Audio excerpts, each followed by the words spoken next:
Alléluia, Alléluia. Christ est sorti du tombeau. Christ est sorti du tombeau. Victorieux, il est sorti du tombeau. Christ, Alléluia. Christ est mort. Christ est mort à la croix pour moi. Alléluia, Alléluia. Il est sorti du tombeau. Il est sorti du tombeau. Victorieux. Christ est sorti du tombeau. Il est sorti du tombeau. Christ est sorti du tombeau. Oh merci Seigneur. Tu es sorti du tombeau Seigneur. Tu es vivant. Christ est sorti du tombeau. Victorieux. Oh les liens de la mort n'ont pu te retenir Seigneur. Tu n'es pas resté dans le froid de la tombe Seigneur Dieu. Tu es vivant par le Saint-Esprit Seigneur au milieu de nous. Christ est sorti du tombeau. Oh, tu vis en nous par ton esprit, Seigneur. Nous te bénissons, nous chérissons ta présence. Sorti du tombeau, victorieux. Christ est sorti du tombeau. Merci Jésus, merci pour ta présence, Seigneur. Merci pour ce temps de louange et d'adoration, Seigneur. Tu nous conduis par le Saint-Esprit, Seigneur. Nous ne sommes pas seuls. Nous ne sommes pas orphelins, Seigneur. Tu as dit le Saint-Esprit, tu nous as donné le Saint-Esprit pour nous conduire dans toute la vérité, Seigneur. Et ce matin, nous voulons être dans la conduite de ton Esprit. Nous voulons être dans ta présence. Nous voulons vivre, Seigneur, ta présence. Seigneur, mon Dieu, mon roi, merci encore ce matin pour le privilège que tu nous fais de nous rassembler en ton nom. Seigneur, oui, tu es sorti sur le tombeau. Donne-nous de croire dans la puissance de la résurrection. Donne-nous de croire, Seigneur, dans l'action puissante de ton esprit, Seigneur. Donne-nous de croire dans l'œuvre de la croix. Seigneur, oui, parfait notre foi. Seigneur, mon Dieu, mon Père, que nos cœurs soient engagés, Seigneur, envers toi, ta parole, dans le puissant nom de ton Fils Jésus. Tu es Dieu, Seigneur, d'âge en âge, de génération en génération. Tu règnes, ton règne n'a pas de fin, Seigneur Dieu. Sois béni parce que c'est toi qui fais l'œuvre. Seigneur, que ton nom soit béni, que ton nom soit adoré, que ton nom soit célébré pour tout ce que tu fais, Seigneur. Béni soit ton Seigneur. Là où tu veux, nous voulons être. Merci pour le donne-nous que le chef, papa. Donne-nous que le chef, papa. Donne-nous que le chef. Amène-toi où tu veux, car tu es mon refuge, ô Père. Prends-moi, prends-moi, prends-moi, prends-moi, oh, prends-moi. Je veux y aller, prends-moi, prends-moi, prends-moi Jésus, prends-moi, prends-moi, prends-moi. Je veux y aller, amène-moi, amène-moi où tu veux. Toi tu es mon refuge, ô Père. Amène-moi où tu veux, car tu es mon refuge, ô Père. Amène-moi, amène-moi où tu veux, car tu es mon refuge, ô Père. Tu m'as dit, dans le secret, tu m'as dit que je dois te parler. Aujourd'hui, je te parle, je te parle, je te parle, je te parle. Tu me connais, je te connais, tu me connais, je te connais. Je t'appelle, je t'appelle, je t'appelle, je t'appelle, je t'appelle, je t'appelle. Tu sais qui je suis, tu sais qui je suis, tu connais les moments que tu as passés. Tu as passé des moments très difficiles, mais moi l'Éternel, l'éternel, j'ai été là pour toi, j'ai été là pour toi. Mais je te dis en ce matin, ne crains point, ne crains point, ne crains point, parce que je suis là, je veux que tu te laisses briser, parce que moi l'éternel, je veux changer ta vie, je veux que tu te laisse-toi, abandonne le mal, fais du bien, parce que moi l'éternel, je suis avec toi. Si j'ai permis que tu sois là aujourd'hui, ce n'est pas par tes propres forces, c'est moi l'éternel qui a permis, je suis là, je te montre le chemin, je te montre la voie, tu ne vas pas te perdre, mais reste humble, sois avec des gens, avec des personnes qui marchent avec moi. Ne jette pas ton regard à gauche et à droite. Je connais ton cœur. Ne t'inquiète pas. Je suis là pour toi. Yahweh a changé mon histoire. Il a essuyé mes larmes. Yahweh a changé mon histoire. Change mon histoire. Yahweh a changé mon histoire. Change mon histoire. Jésus a changé mon histoire. Il a essuyé mes larmes. Jésus a changé mon histoire. Il a essuyé mes larmes. Jésus a changé mon histoire. Alléluia, gloire à Dieu. Nous servons le Dieu de l'impossible. Alléluia. La Bible dit dans le livre de Luc 1, verset 37, que rien n'est impossible à Dieu. Et Marc 9, verset 23 nous dit: tout est possible à celui qui croit. Donc il n'y a pas de situation, je ne connais pas l'état de votre cœur ce matin, mais sachez qu'il n'y a pas de situation qui soit plus grand que Dieu. C'est le Dieu de l'impossible. Il faut tout simplement que nous croyions dans sa parole. Alléluia. Que nous ayons foi en lui, dans ses promesses. Les Juifs avaient posé la question au Seigneur, celle de savoir que devons-nous faire pour faire l'œuvre de Dieu. Le Seigneur le dira, nous sommes dans Jean 6, que l'œuvre de Dieu, c'est tout simplement que vous croyez en celui qui l'a envoyé. Alléluia. Arrêtons de croire aux hommes. Alléluia. Arrêtons de croire à des systèmes. Il y en a qui croient à la politique. Chers frères, je pense que la politique va changer quelque chose. Croyez dans la parole du Seigneur. Alléluia. Croyez dans la parole de Dieu. Dieu est fidèle. Alléluia. Dieu est fidèle. Ce qu'il dit, il le fait. Alléluia. Il ne manque pas son engagement. Si Dieu vous a fait des promesses, sachez qu'il n'y a rien qui peut empêcher le plan de Dieu de s'accomplir dans votre vie si ce n'est vous-même. C'est personne d'autre. Alléluia. Même les déceptions que tu peux subir, les hommes vous décevront. Mais c'est pas parce que les hommes vont te décevoir que le Seigneur ne va pas agir dans ta vie.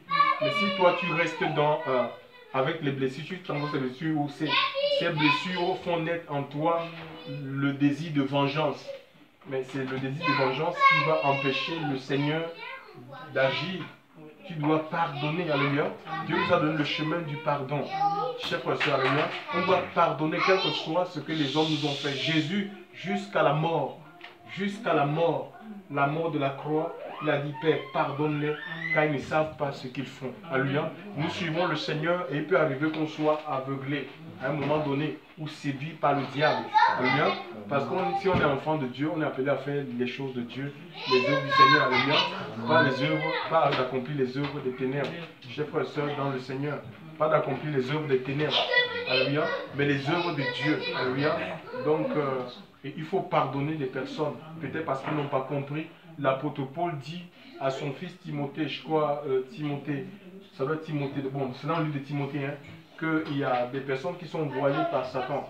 Et tout simplement, on doit prier pour qu'ils reviennent au Seigneur et que Dieu qu'ils reviennent à la repentance et le Seigneur va les délivrer des pièges dans lesquels le diable les a emprisonnés. Alléluia. Gloire au Seigneur. Nous allons ouvrir la Bible ce matin. Nous allons ouvrir la Bible ce matin. C'est la parole de Dieu, chers frères et sœurs. Alléluia. C'est le guide de notre vie. Hein? C'est le guide de notre vie. Alléluia. Dieu nous guide à travers sa parole. Et les prophéties, écoutez-moi bien, toutes les prophéties que nous pouvons recevoir doivent être en conformité avec les Écritures. Quand des prophéties nous sortent de la volonté de Dieu, alléluia, peu importe celui qui a prophétisé, mais du moment où ces prophéties ne sont pas en accord avec les Écritures, où les prophéties veulent nous éloigner de Dieu, quand je parle de nous éloigner, ça veut dire nous amener à servir un autre Dieu que le Dieu véritable, le Dieu de Jésus-Christ. On ne peut pas se soumettre à ce genre de prophétie. Ce n'est pas Dieu qui a parlé, alléluia, parce que Dieu ne se renie pas dans sa parole, alléluia. Donc voilà, donc c'est important pour nous vraiment de nous entretenir avec la parole de Dieu. Outre le fait qu'on puisse écouter des prédicateurs, mais on ne doit pas rester à ce stade-là seulement à écouter les gens. Il faut que nous-mêmes, nous puissions prendre du temps pour nous trouver avec Dieu à travers la Bible, à travers les Saintes Écritures. Alléluia. Le Saint-Esprit, Dieu nous éclaire. Alléluia. L'Esprit de Dieu nous ouvre notre intelligence pour qu'on puisse comprendre la parole du Seigneur. Alléluia. Qu'on puisse comprendre les Saintes Écritures.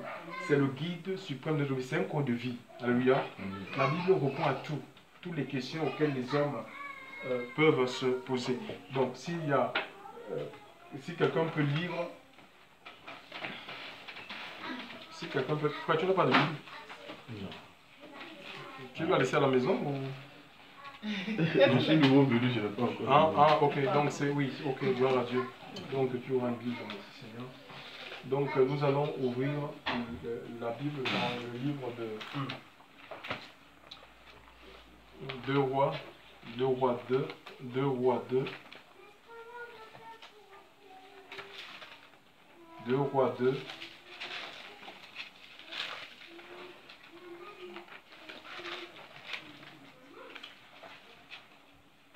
2 Rois 2.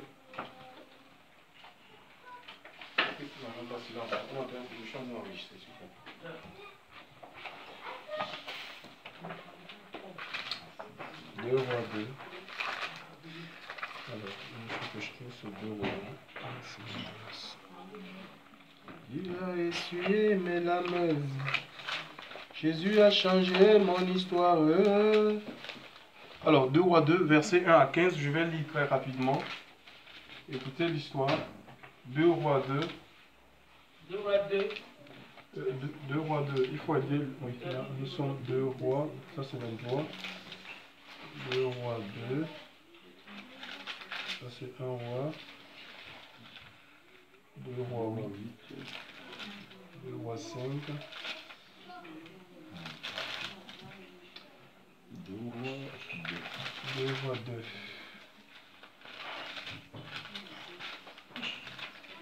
Voilà. 2 Rois 2. 2 Rois 2. Oui, verset 1 à 15. Il est dit.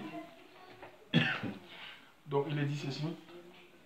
Et il arriva que lorsque l'Éternel fit monter Élie aux cieux, dans un tourbillon, Élie et Élisée partirent de Gilgal. Et Élie dit à Élisée, reste ici, et je te prie, car l'Éternel m'envoie jusqu'à Bethel. Et Élisée dit, l'Éternel est vivant, et ton âme est vivante, que je ne te laisserai point, et il descendit à Bethel. Et les fils des prophètes qui étaient à Bethel sortirent vers Élisée et lui dirent, sais-tu qu'aujourd'hui l'Éternel va enlever ton maître d'au-dessus de ta tête? Et il dit, je le sais, mais aussi taisez-vous. Je le sais moi aussi, taisez-vous. Et Élie lui dit, Élisée, je te prie, reste ici, car l'Éternel m'envoie à Jéricho.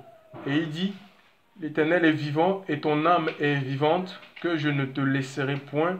Et ils s'en vinrent à Jéricho. Et les fils des prophètes qui étaient à Jéricho s'approchèrent d'Élisée et lui dit, sais-tu qu'aujourd'hui l'Éternel va enlever ton maître d'au-dessus de ta tête? Et il dit, je le sais moi aussi. Taisez-vous. Et Élie lui dit, reste ici, je te prie, car l'Éternel m'envoie au Jourdain. Et il dit, l'Éternel est vivant et ton âme est vivante, que je ne te laisserai point. Et ils s'en allèrent d'eux, et 50 hommes d'entre les fils des prophètes allèrent et se tinrent vis-à-vis à distance, et eux deux se tinrent auprès du Jourdain. Et Élie prit son manteau et le plia et frappa les eaux, et elles se divisèrent de ça et de là, et ils passèrent d'eux à sec. Et il arriva, quand ils eurent passé, qu'Élie dit à Élisée, demande ce que je ferai pour toi, avant que je sois enlevé d'avec toi. Et Élisée dit, qu'il y ait, je te prie, une double mesure de ton esprit sur moi. Et il dit, tu as demandé une chose difficile. Si tu me vois quand je serai enlevé d'avec toi, il en sera ainsi pour toi. Sinon, cela ne sera pas. Cela ne sera pas. Et il en sera ainsi pour toi, sinon cela ne sera pas. Et il arrivera, comme il allait, marchant et parlant, que voici un char de feu et des chevaux de feu, et ils les séparèrent l'un de l'autre. Et Élie monta aux cieux dans un tourbillon.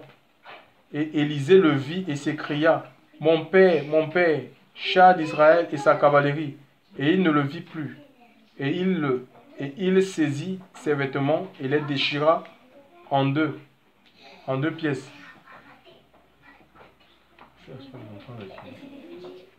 En deux pièces, et il releva le manteau d'Élie qui était tombé de dessus lui, et s'en retourna et se tint sur le bord du Jourdain, et il prit le manteau d'Élie qui était tombé de dessus lui, et frappa les eaux, et dit,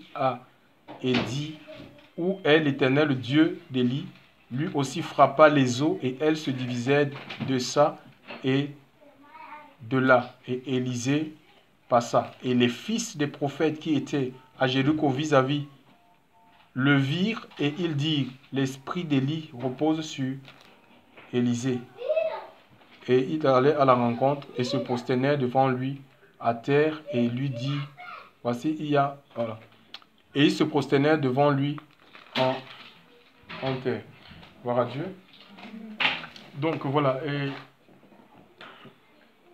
Élie, c'était un prophète qui a été appelé par Dieu, d'accord, et plus tard, il va enrôler, et il aura pour aide Élisée. Donc c'est Dieu qui avait choisi Élisée. Donc le prophète Élie traversait une situation tellement difficile, au point où il avait fui. Il s'est retrouvé au désert, il fuyait Jézabel. Parce que Jézabel voulait, comme il avait tué 450 prophètes de Baal, donc il voulait en finir avec ce prophète. Donc le prophète a pris peur pour sa vie, il s'est retrouvé au désert. Donc là, il aura la visitation. L'ange du Seigneur va le visiter en lui donnant du pain, et je crois avec une autre d'eau. Il a bu, il a mangé. Et on lui a demandé, le Seigneur lui a dit, mais qu'est-ce que tu fais ici? Il dit, oh, j'ai déployé le zèle de Dieu. Ouais, il y a plusieurs prophètes. Tous les prophètes ont abandonné, je suis resté le seul, fidèle à ta parole.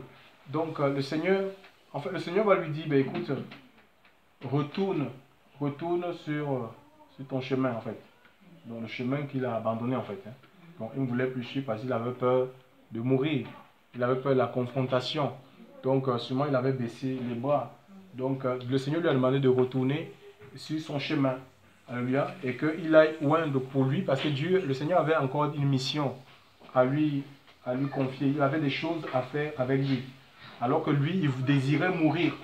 Lui voulait mourir, il disait que ça me vaut plus la peine que je vive. Le Seigneur, lui, il avait une mission, par exemple, oindre Élisée, prophète, à sa place, oindre Azaël, roi en Syrie, et aussi oindre Jéhu comme roi d'Israël. Tu vois? Donc, et quand il est retourné sur ses pas, il a jeté un manteau. Parce que l'autre c'était un agriculteur, Élisée. Il a jeté un manteau. Donc la scène c'est dans 1 roi 19, verset 19.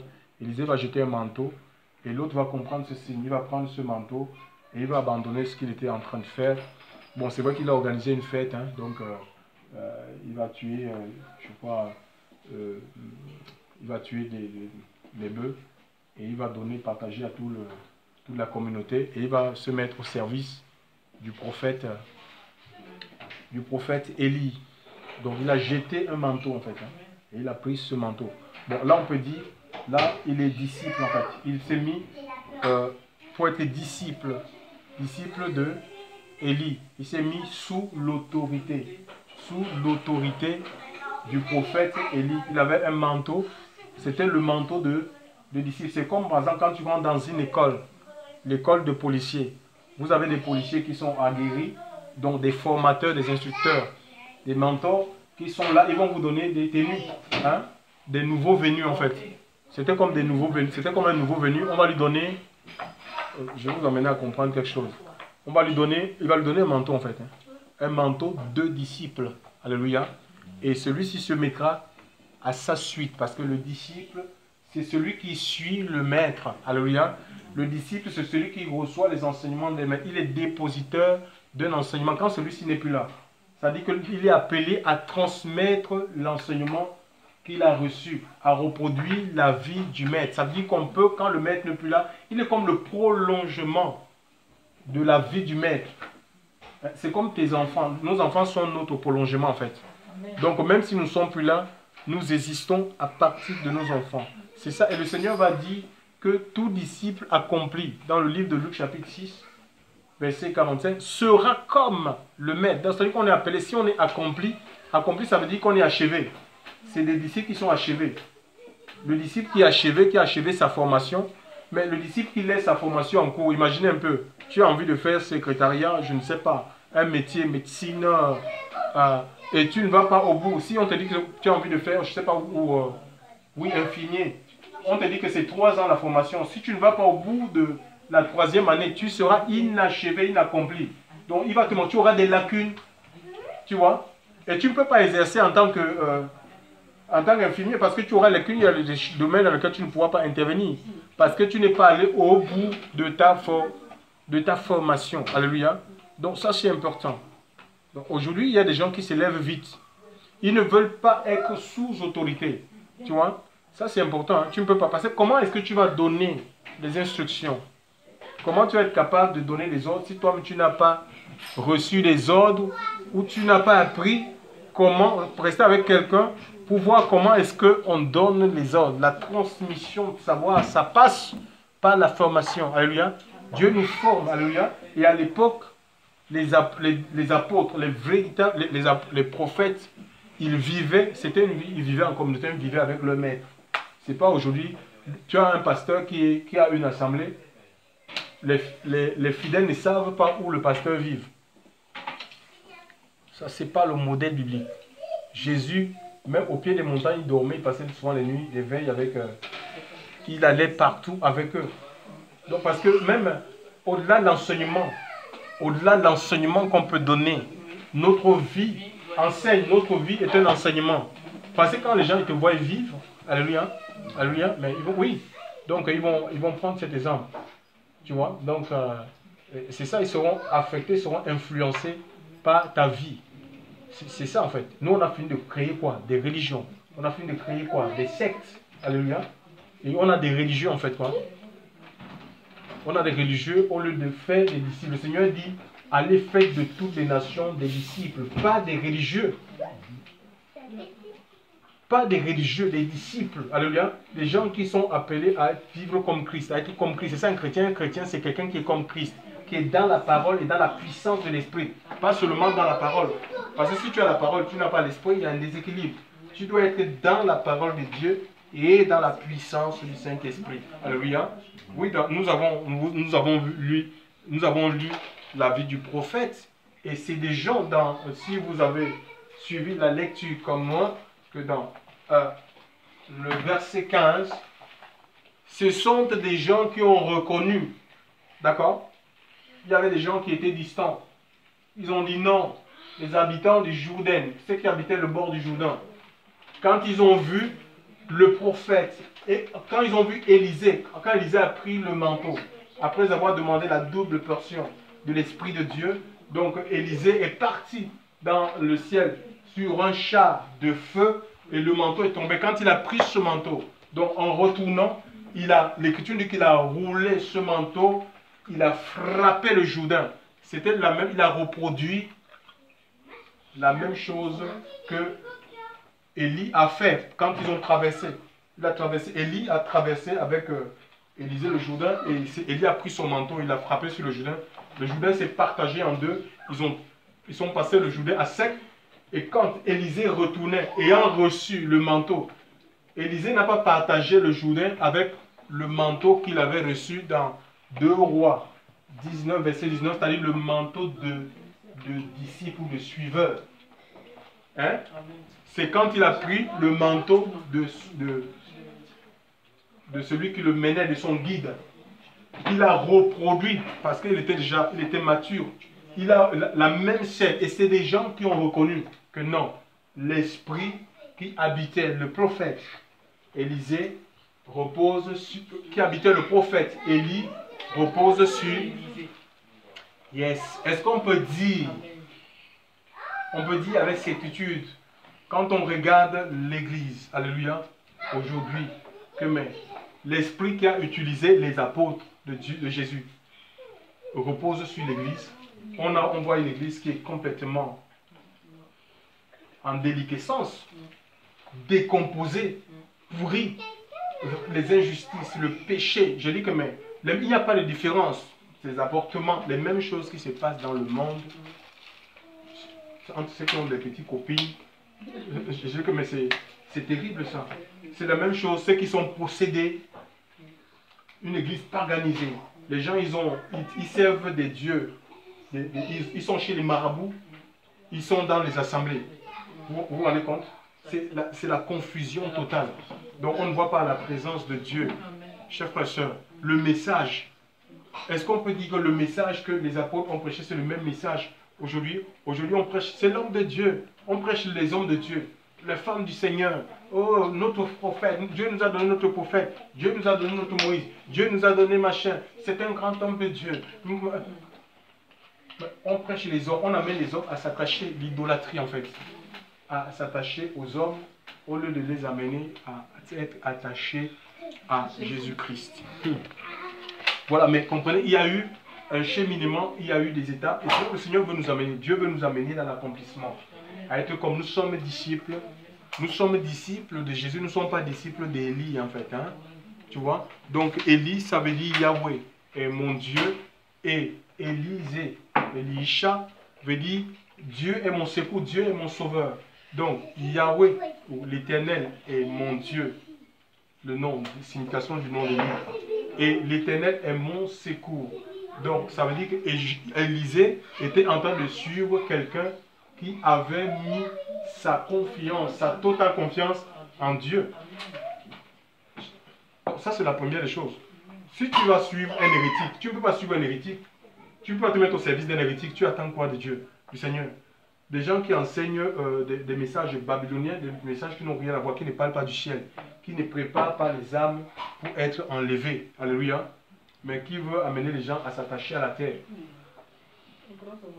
Qu'est-ce qu'on attend du Seigneur? Rien du tout. On sera une église influencée au lieu d'être influente. Alléluia. Parce qu'on parle d'église influente, c'est l'Esprit de Dieu. On a besoin de l'Esprit de Dieu pour influencer notre génération. Si notre génération, si les gens ils sont dans les péchés, toutes sortes de péchés, l'Esprit de Dieu nous met en marche. Alléluia. L'Esprit de Dieu nous met en marche. C'est ça, vous êtes dans le monde, mais vous n'êtes pas du monde. Alléluia.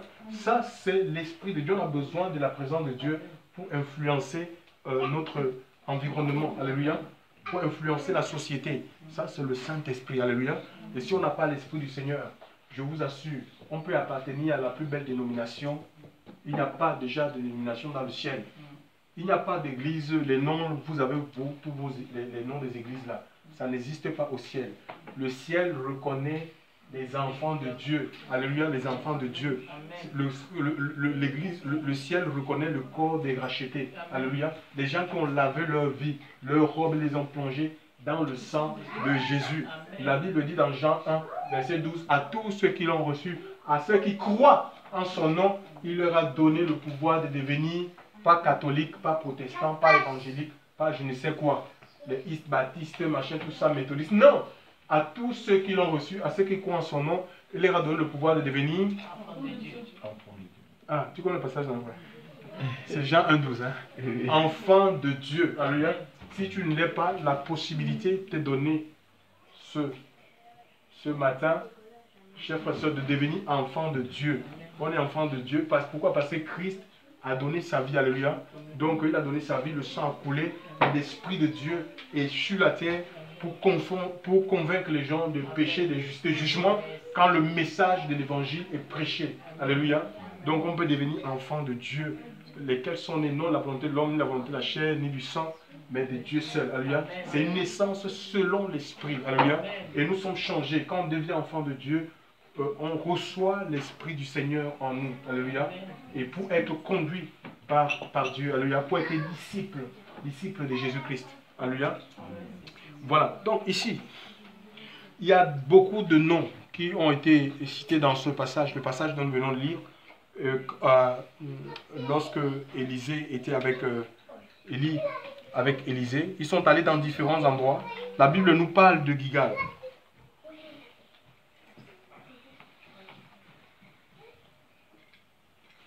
Donc la Bible dit qu'Élisée partit de Gilgal, et Élisée dit à Élie, reste ici. Donc ils sont à Gilgal, Élisée lui dit, reste ici à Gilgal, je vais à Bethel.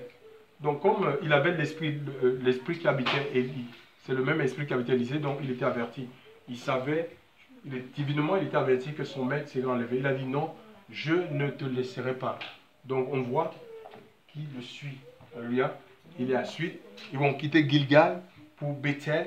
De Bethel, il ne va pas dire reste ici. Il va dire non, je ne te quitterai pas. Et il va continuer de Bethel. Ils vont se rendre à...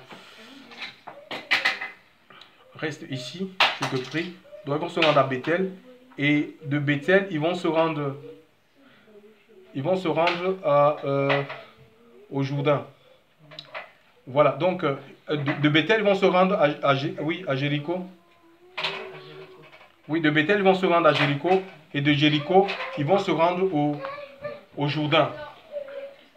Donc, reste ici. Reste ici à Gilgal, il dit non. Il va continuer avec lui. Ils vont à Bethel. Reste ici à Bethel, il va dire non. Ils vont continuer avec lui. Ils vont se rendre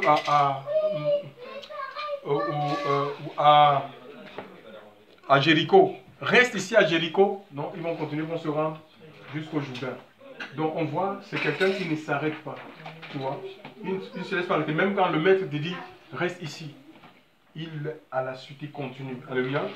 Parce qu'en fait, on est appelé à marcher avec le Seigneur. En fait, rien ne doit nous arrêter, quels que soient les hommes, les circonstances. Rien ne doit arrêter ta marche. Rien ne doit te bloquer. Mais sinon, tu ne vas pas rentrer dans ton établissement. Alléluia.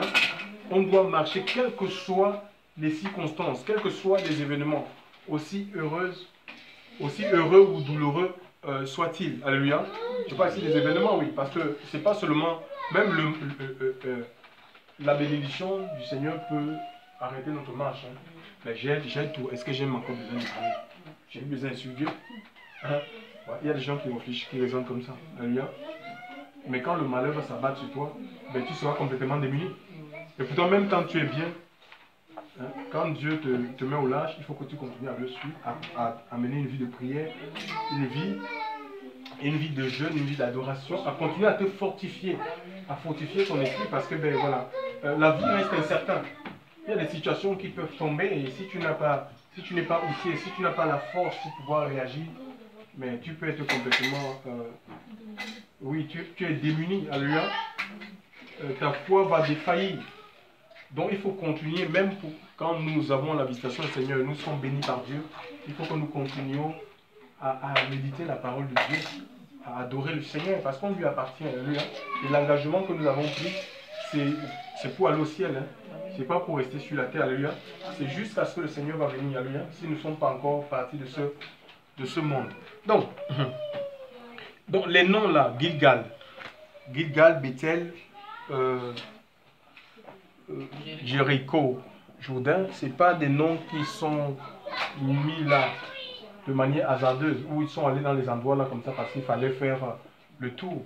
C'est Dieu les a conduits et ces noms ont des significations que nous allons essayer de comprendre ce matin. Qu'est-ce que ces noms signifient? Et ces noms, on va tirer des leçons qui peuvent nous aider dans notre marche, dans notre cheminement avec le Seigneur.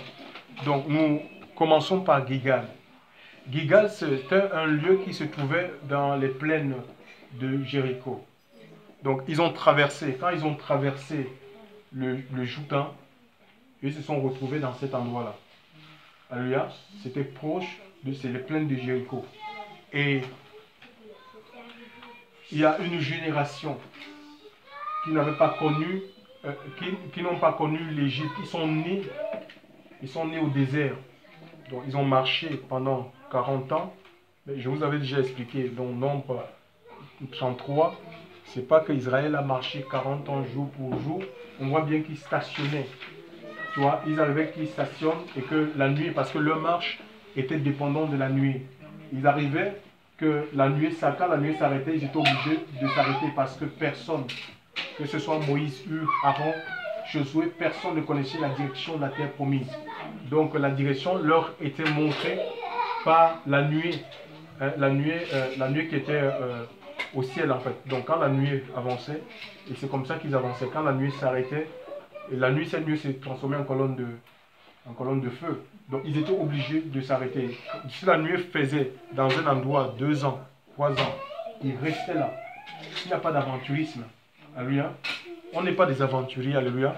On doit être à l'écoute du Saint-Esprit. La nuée, c'est l'image de l'Esprit de Dieu que le Seigneur nous a donné à travers sa mort pour nous conduire, alléluia, pour nous conduire dans toute la vérité, alléluia, pour nous conduire dans les plans et les projets de Dieu. Gloire à Dieu.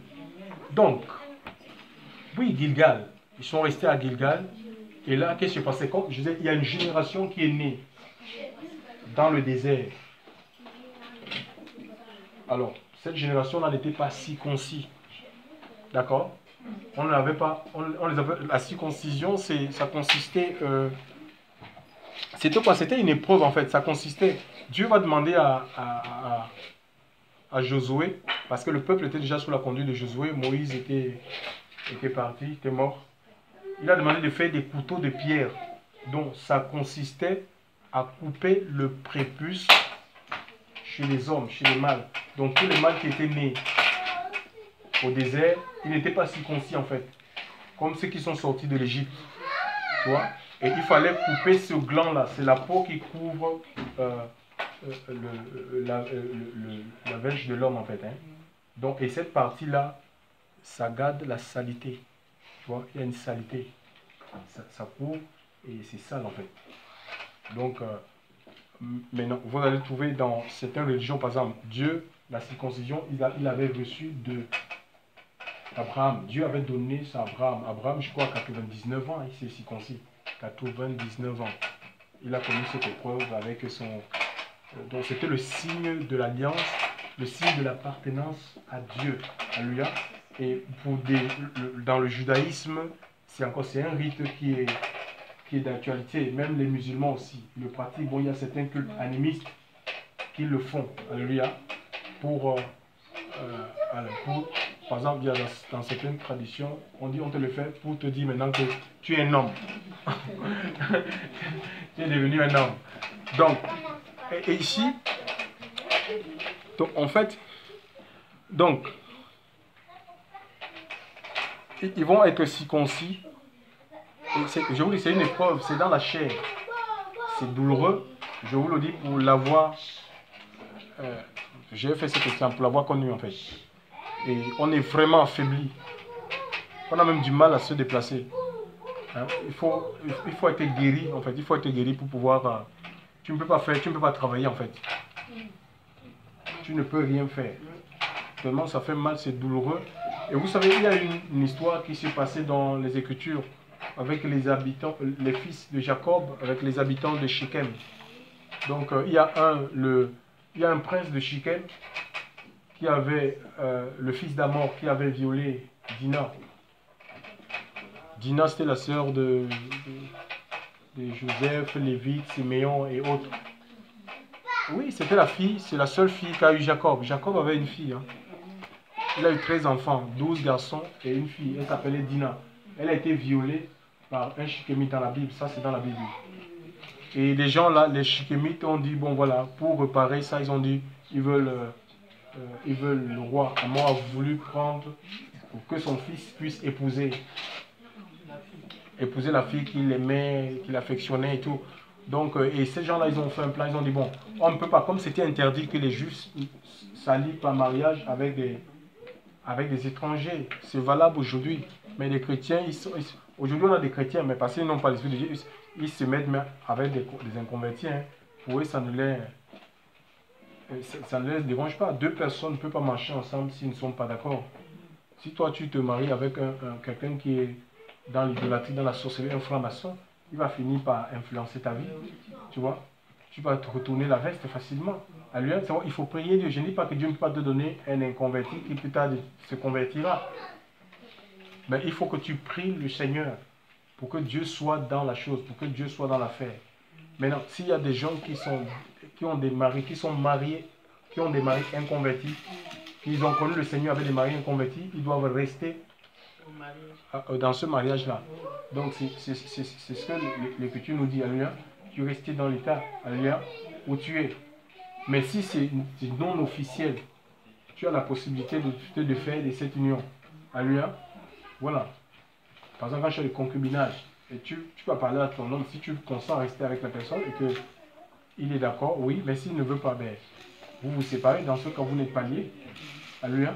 Déjà parce que vous n'avez pas officialisé votre union.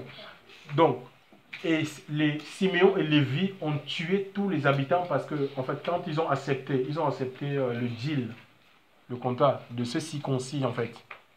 Et donc, ils ont attendu le 3e jour, comme ils étaient fatigués, ils ne pouvaient pas plus se défendre, ils ont pris des épées et ils ont tué tous les habitants de ce pays-là. Donc, pour vous dire la souffrance qu'il y a, le fait de passer la circoncision, c'est une épreuve qui est douloureuse.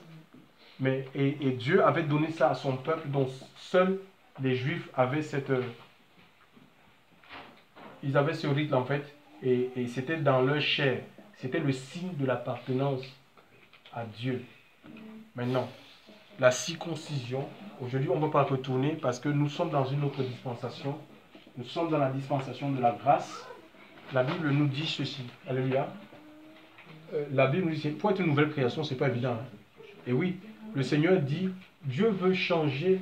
Aujourd'hui, la circoncision qui plaît à Dieu, ce n'est pas celle de la chair en fait. Hein. Parce qu'on peut bien couper son fils. Si quelqu'un veut rester comme ça n'a pas... Ça n'a pas d'importance, mais pour les besoins hygiéniques, si quelqu'un veut se circoncire, donc c'est libre à la personne. Donc l'apôtre Paul va dire dans 1 Corinthiens 7, 19 que la circoncision ou l'incirconcision n'est rien. Ce qui est important, c'est les commandements de Dieu. Alléluia. C'est l'obéissance aux commandements de Dieu qui est important. Maintenant, il y a aussi, dans le juif, on ne devenait pas juif, il y a des gens qui veulent judaïser. Il y a des chrétiens. Il y a des chrétiens qui veulent devenir juifs. Alors ils font quoi? Ils sont nés de nouveau et ils veulent devenir juifs. Alors ils vont dans les synagogues, les machins, et ils vont se faire couper Enfin, j'ai une coupe à travail, ils prennent il y a les juifs modernes là. Ils prennent une aiguille en fait. Ils te piquent pour voir le sang pour dire que maintenant tu es rentré dans une alliance. Donc tout ça, ça n'a aucune importance. D'accord? La circoncision qui plaît au Seigneur, c'est celle du cœur. Alléluia. C'est celle du cœur parce que, et je crois que Joël dit, au lieu de déchirer vos vêtements, circoncisez vos cœurs. Parce que je vous ai dit que c'est une partie. La peau là garde la saleté. Et la Bible, le Seigneur nous dit que c'est du cœur que viennent les mauvaises choses. Toutes les mauvaises choses. Alléluia. Les meurtres, commérages, calomnie, adultère, fornication, des mauvaises pensées. Alléluia. Donc le cœur, c'est le ciel de la pensée. Alléluia. Et quand nous lisons Genèse 6, l'Écriture dit que l'imagination du cœur de l'homme était portée chaque jour un peu plus vers le mal. C'est pourquoi Dieu va détruire la génération de Noé. Le temps de Noé, Dieu va décimer parce que c'est des gens qui imaginaient que les choses mauvaises. Quand le cœur n'est pas changé, c'est comme ça en fait que ça se passe. Donc Dieu va... Donc je veux dire, la circoncision qui plaît au Seigneur, c'est celle du cœur. Donc quelqu'un peut lire Galates chapitre 6 verset 15. Une personne pour Galates chapitre 6 verset 15.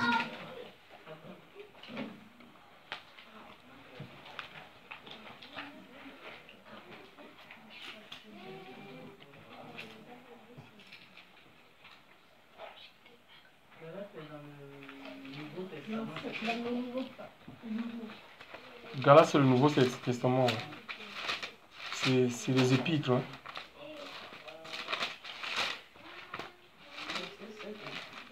Galates chapitre 6, verset 15.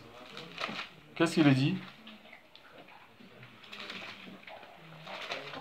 Ni l'incirconcision ne sont rien, mais une nouvelle création, et à l'égard de tous ceux qui marcheront selon cette règle, paix et miséricorde sur eux et sur Israël. Donc voilà, donc on dit ici, la circoncision ou l'incirconcision n'est rien, mais ce qui est important, c'est une nouvelle création. 2 Corinthiens 5:17 nous dit qu'en Christ, on devient une nouvelle création.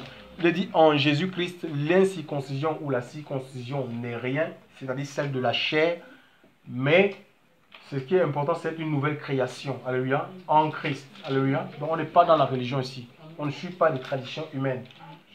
Et 2 Corinthiens chapitre 17, verset 2 Corinthiens 5, 17 dit que ceux qui sont en Christ, ils deviennent des nouvelles créations. Alléluia. Donc le Seigneur opère la nouvelle création dans notre vie à travers son esprit. Alléluia. C'est Dieu qui fait de nous des hommes nouveaux. Hein? Donc il doit avoir un témoignage, un véritable enfant de Dieu. Quelqu'un qui a rencontré le Seigneur, il doit dire ce qu'il était avant de connaître le Seigneur et ce qu'il est devenu ayant la connaissance de Christ. La vie ne peut pas être pareille. Alléluia. Il y a un changement. Alléluia. Et ce changement ne s'arrête pas Dieu parce que c'est un processus jusqu'à ce que Christ revienne. On voit, ils vont dans différents endroits. Donc la Gilgal, ça peut être l'expérience de la nouvelle naissance. Et le prophète lui dit, reste ici. Dieu ne nous appelle pas à rester au stade enfant, aller au stade nouveau-né. Alléluia. Dieu ne nous appelle pas à rester au lait. Alléluia. Donc il faut qu'on avance avec le Seigneur. Alléluia. Il faut qu'on avance un peu comme ces enfants, ils grandissent. Après on les donne la nourriture solide. Alléluia. Tu vois, ils deviennent grands, on peut les confier les responsabilités. C'est comme ça que ça se passe. Le christianisme, c'est une naissance. Alléluia. On a appelé à grandir, on a appelé à progresser, on a appelé à prospérer. Amen. Donc c'est la nouvelle création qui est importante. Et Romains 2, 28, 29, il est dit, Romains 2, 28, 29. Je vais lire ça. Il est dit ceci, Romains 2, 28, car celui-là n'est pas juif qu'il est au dehors, et celle-là n'est pas la circoncision qu'il est au dehors dans la chair, mais celui-là est juif qu'il est au dedans, et la circoncision est du cœur, en esprit, non pas dans la lettre, et la louange de juif ne vient pas des hommes, mais de Dieu. Tu vois? Donc la circoncision, c'est dans le cœur, alléluia. Dieu change notre cœur, alléluia. C'est pas les aliments, en fait.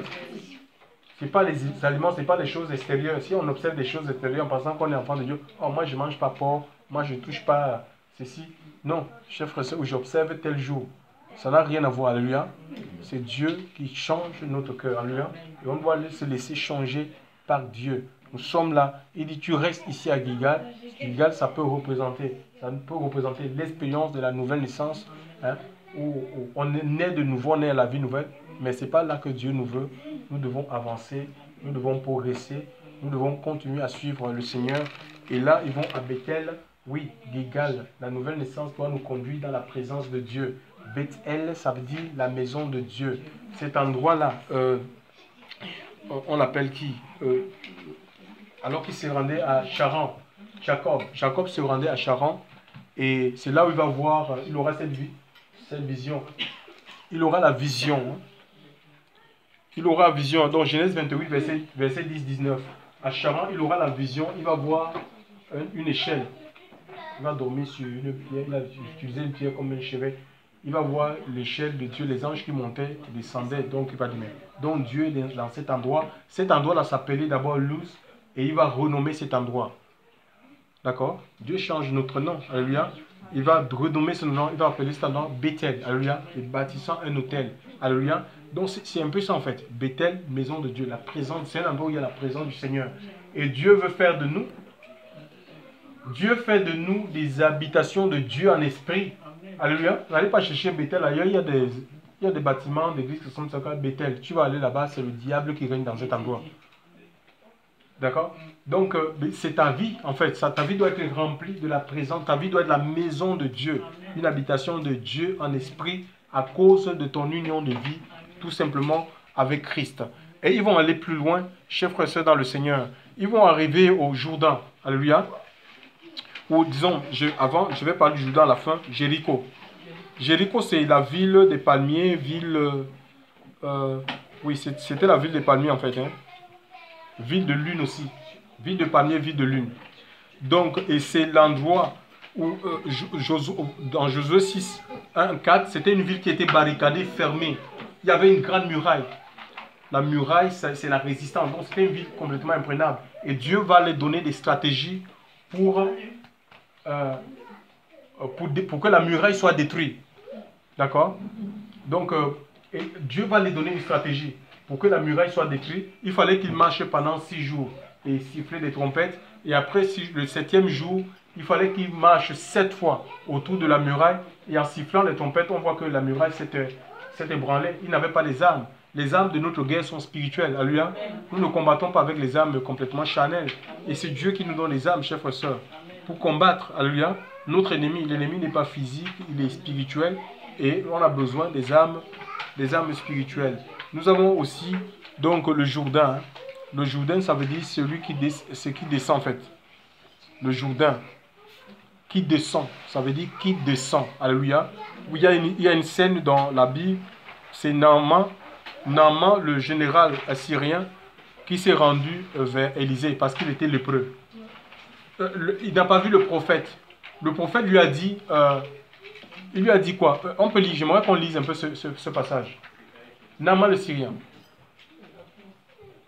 Naaman le Syrien, s'il vous plaît. Naaman, 2 Rois 5, versets 9 à 14.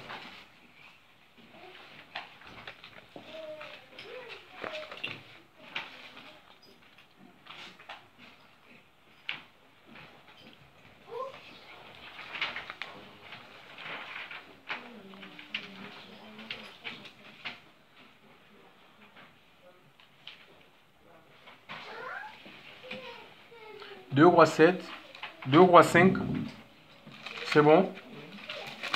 Qu'est-ce qu'il est dit?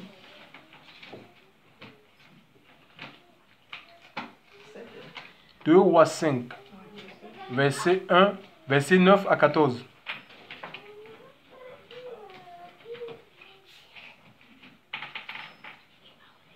Qu'ils viennent, je te prie, vers moi, et il saura qu'il y a un prophète en Israël.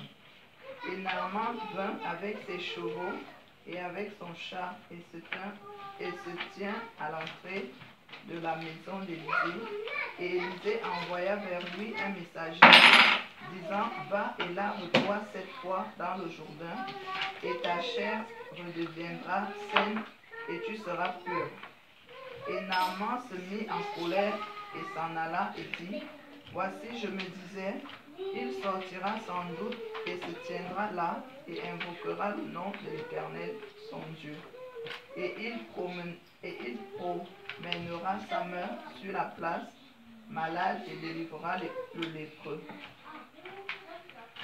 L'Abana et le Pharpar, rivières de Damas, ne sont-elles pas meilleures que toutes les eaux d'Israël? Ne puis-je pas m'y laver et être pur? Et il se tourna et s'en alla en colère. Et ses serviteurs s'approchèrent de lui et lui parlèrent et dirent, mon père, si le prophète te dit quelque grande chose, ne l'eusses-tu pas faite? Combien plus quand il t'a dit, lève-toi et tu seras pur. Et il descendit et se plongea 7 fois dans le Jourdain, selon la parole de l'homme de Dieu, et sa chair redevint comme la chair d'un jeune garçon. On va écouter un peu l'histoire. Quelqu'un, il s'est emmené, il est lépreux. Il est conscient de sa maladie. Et c'est la maladie qu'il a déplacé de la Syrie vers Israël pour rencontrer le prophète Élisée. Alors, donc, il était devant sa maison. L'Écriture nous dit que le prophète n'est pas sorti. Il a envoyé quelqu'un lui dit, en fait, pour ton problème, pour ta situation, pas besoin de ma présence. C'est pas moi qui guéris de la lèpre. Alléluia. Va plonger dans le Jourdain. Va plonger dans le Jourdain. Je vous ai donné la définition du Jourdain, c'est ce qui descend. Alléluia. Va descendre de tes chevaux. Hein? Il était sur ses chevaux, donc sur ses grands chevaux. Ça vous parlait de l'orgueil. La vanité est venue avec ses grands chevaux et ses hommes avec peut-être ses médailles pour impressionner le prophète. Hein? Descends de tes chevaux, va plonger cette fois. Il dit, c'est pas possible. En plus, donc il a vu ça comme du mépris. Il dit, mais pour qui ce petit prophète se prend? Il connaît qui je suis. Je suis quand même un général. Hein? Il m'envoie aller plonger cette fois dans le Jourdain. Je pensais que donc il s'est imaginé, il s'est fait des films. Il y a des gens comme ça, ils se font des films. Il va me faire comme ça, il va me toucher ici, et il va agiter ma main, mais il va se mettre à comparer les fleuves de la Syrie et ceux du Jourdain. Il dit l'Abama et le Pampa ne sont pas des fleuves plus merveilleux que... il pouvait me dire retourne en Syrie, va plonger dans... Mais c'était dans le Jourdain que le Seigneur le voulait. C'était là que se trouvait sa guérison. Chers frères et sœurs, dans le Seigneur, et ceux qui étaient avec lui, ses aides, l'ont dit, mais si on te demandait, si le prophète t'aurait demandé quelque chose de difficile, sûrement, parce que c'était ces gens qui étaient avec lui.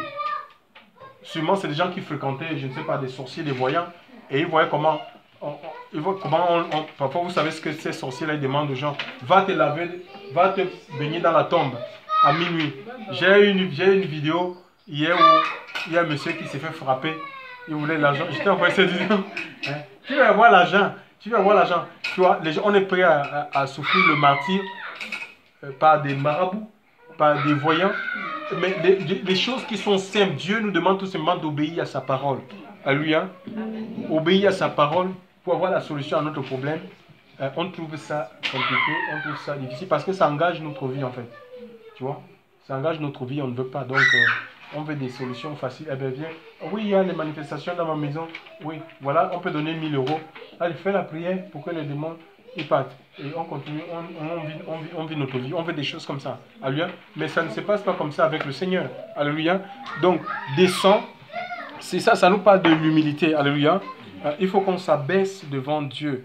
Et la Bible nous dit, humiliez-vous sous la puissante main de Dieu dans le livre de 1 Pierre chapitre 5. Verset 6, afin qu'il vous élève au temps convenable. Il faut s'abaisser, il faut se faire petit devant la parole du Seigneur. Alléluia. Et Dieu va t'élever. Dieu résiste aux orgueilleux. Alléluia. Si cet homme-là s'entêtait, ben, il ne serait jamais guéri de sa lèpre. Alléluia. Voilà. Donc ici, la solution, ce n'est pas les hommes. Ce n'est pas les hommes qui sont la solution. Et ce n'est pas nous qui définissons comment est-ce que Dieu doit guérir des personnes. Alléluia. On n'est pas obligé de t'imposer les mains. Alléluia. Ça peut se passer autrement. Alléluia. C'est Dieu qui guérit.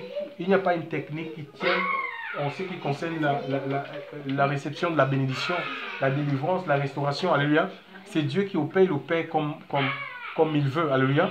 On peut prier tout simplement comme on est là et Dieu guérit, alléluia. Moi je ne sais pas ce qui se passe dans les cœurs, alléluia. Le Seigneur transforme, il opère, il baptise de l'esprit, il est Dieu, il est souverain. Donc il ne faut pas qu'on essaie de l'enfermer dans un système, mode de fonctionnement.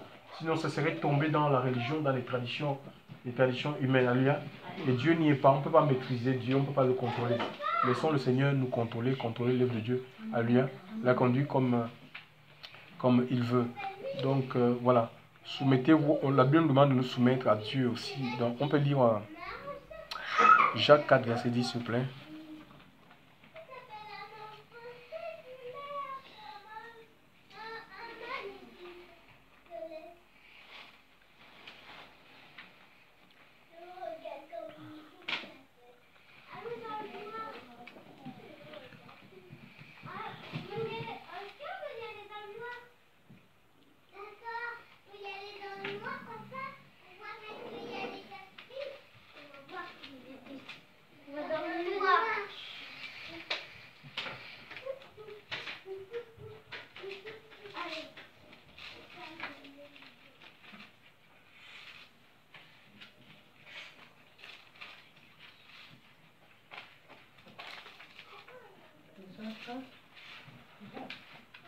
Oui.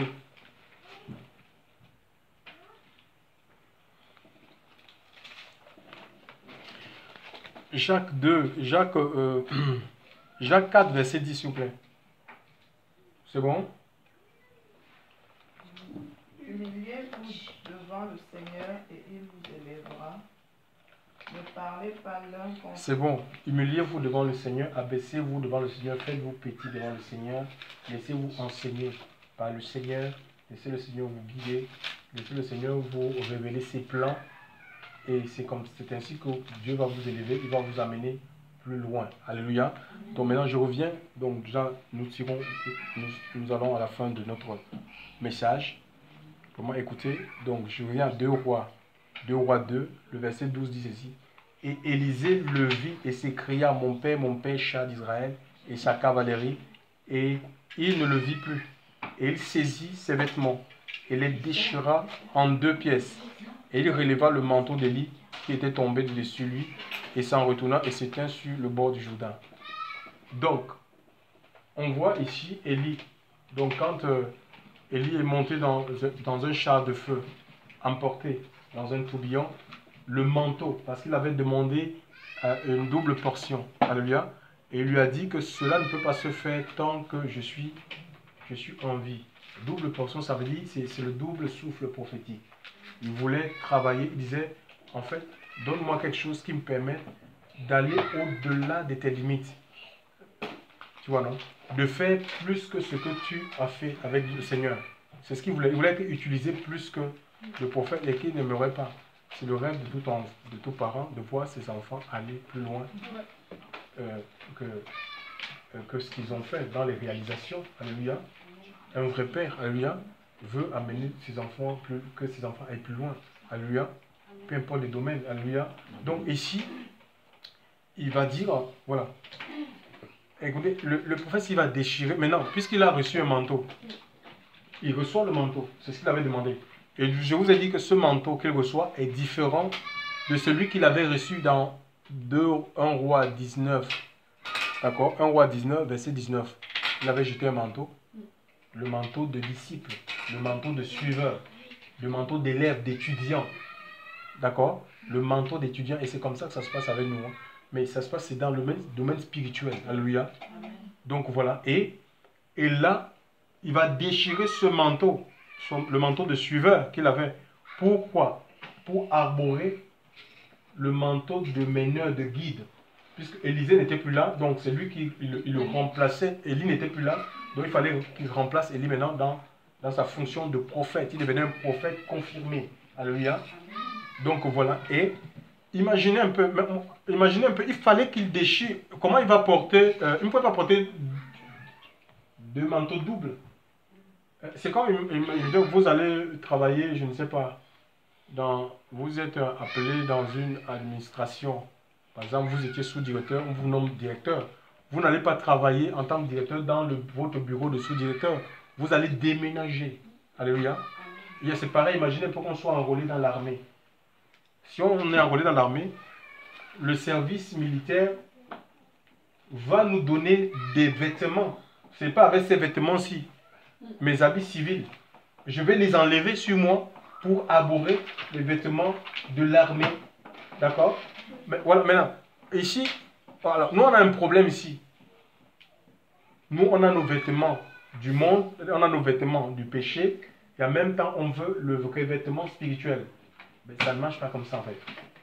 Ça ne marche pas comme ça, s'il vous plaît. Alléluia.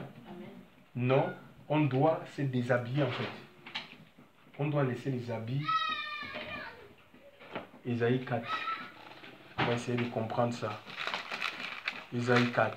On laisse le Seigneur nous conduire. Ésaïe chapitre 4.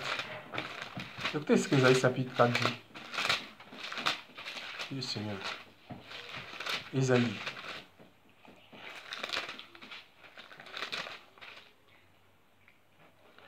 Ésaïe 4, verset 1er.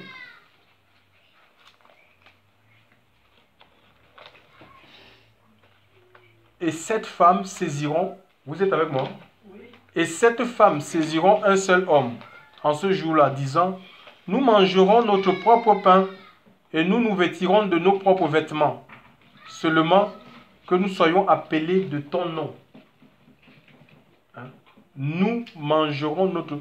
Ils saisiront un homme. 7, c'est le chiffre 7, c'est la perfection.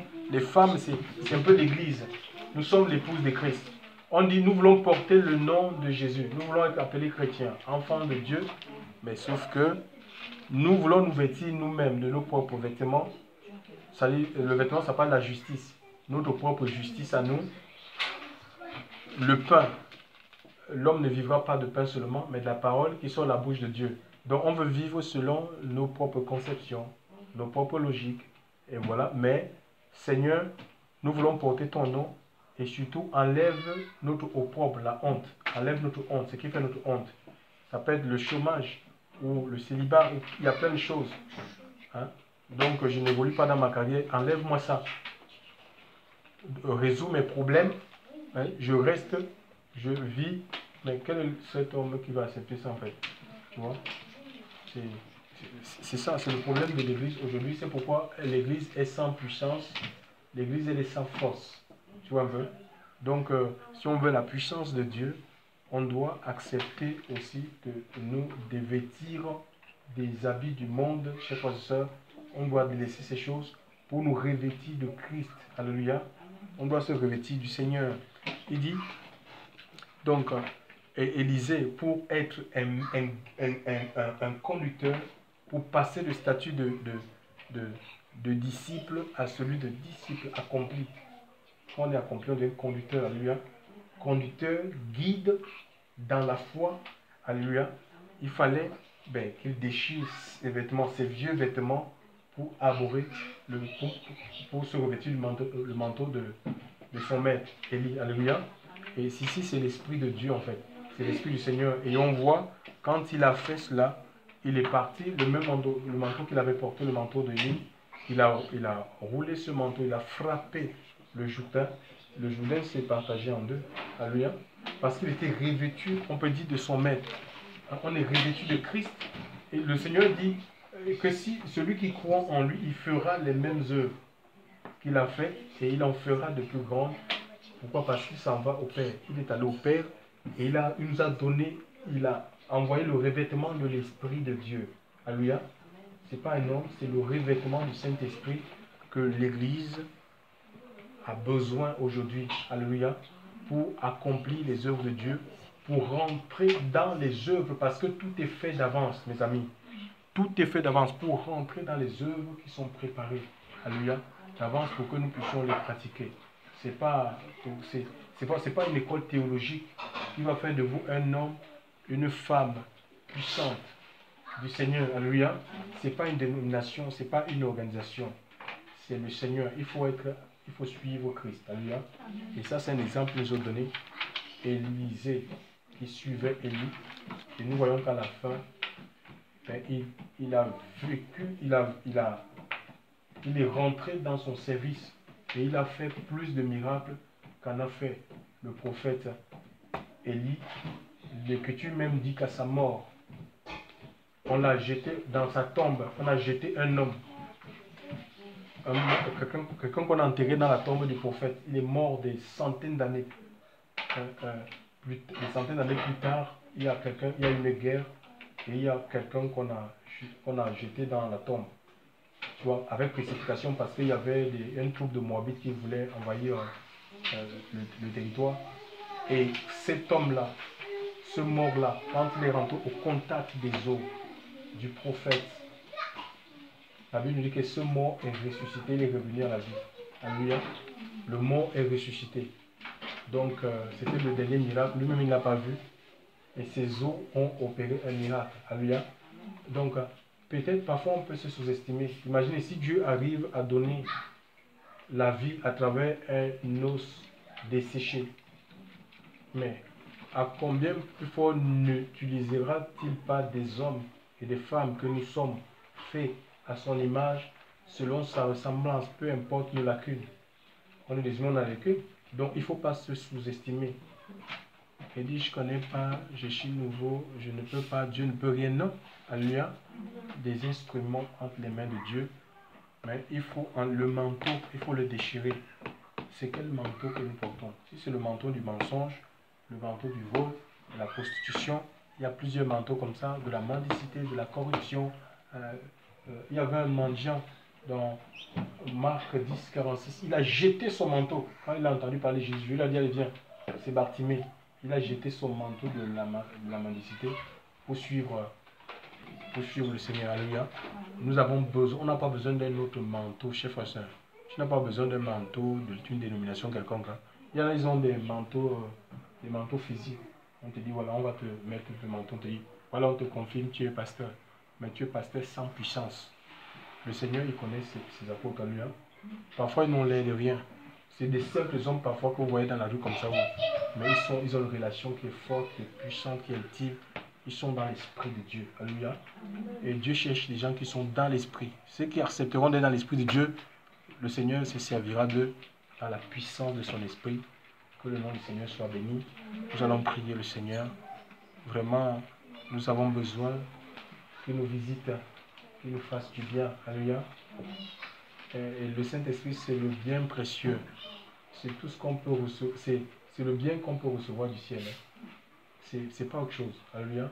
Et l'Esprit de Dieu nous permet de faire l'œuvre de Dieu dans la facilité. Alléluia. Gloire au Seigneur. Merci Seigneur. Il est vivant.